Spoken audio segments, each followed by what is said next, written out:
you everyone for coming. Today's action is called by the Peace Alliance Winnipeg in response to the continuing war in Ukraine.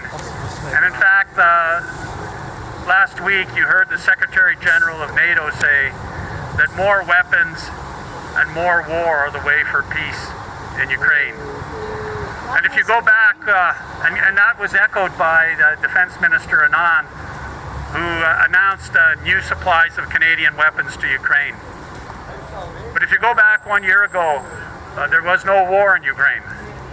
There was a real danger of war in Ukraine as NATO was continuing its expansion, as Ukraine was continuing the civil war that had raged for 8 years against the east of Ukraine. There was real danger of war, but there was no war. But it was around this time that not only in the Canadian Parliament, but in the countries of the EU and in the United States, you increasingly heard the calls for war.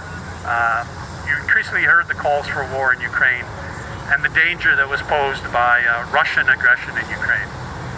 And that was to set the scene that was to happen for what we see going on today. Because 1 year ago there was a framework for peace in Ukraine, and it had been negotiated several years earlier. It was called the Minsk Agreements. And it was a way to end the civil war in Ukraine. It was a way to reintegrate the Donbass into the Ukraine. It was a pathway to peace. But Canada and other countries rejected that. And it's been clear now that they rejected it because we've heard also in recent weeks the statements made by Angela Merkel, the former Chancellor of Germany, the President of France, Emmanuel Macron, and the former President of Ukraine, Petro Poroshenko, that the Minsk agreements were simply a diplomatic ruse during which Ukraine would be prepared for a NATO war against Russia. So that was the situation, and of course in 1 month's time the war broke out.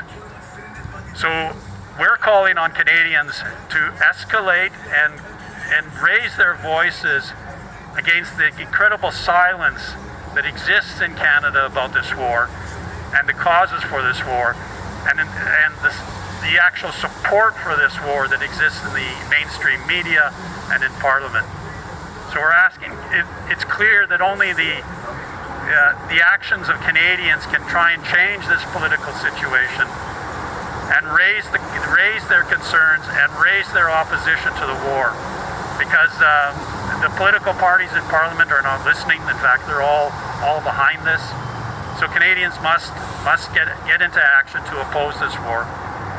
And so these actions that we held today, whether large or small, that we held on other days, whether they're large or small, are very important to continuing to break through this silence about the war, about its necessity for this war. And we will continue. And in fact, probably in February, there will be large actions across Canada as we get close to the outbreak, 1 year anniversary of the outbreak of the war. So again, thank you for everyone for coming. Ceasefire now. Ceasefire now. Negotiate peace. These are the ways that the situation can change in Ukraine and peace can come. Thank you. Thank you. Thank you.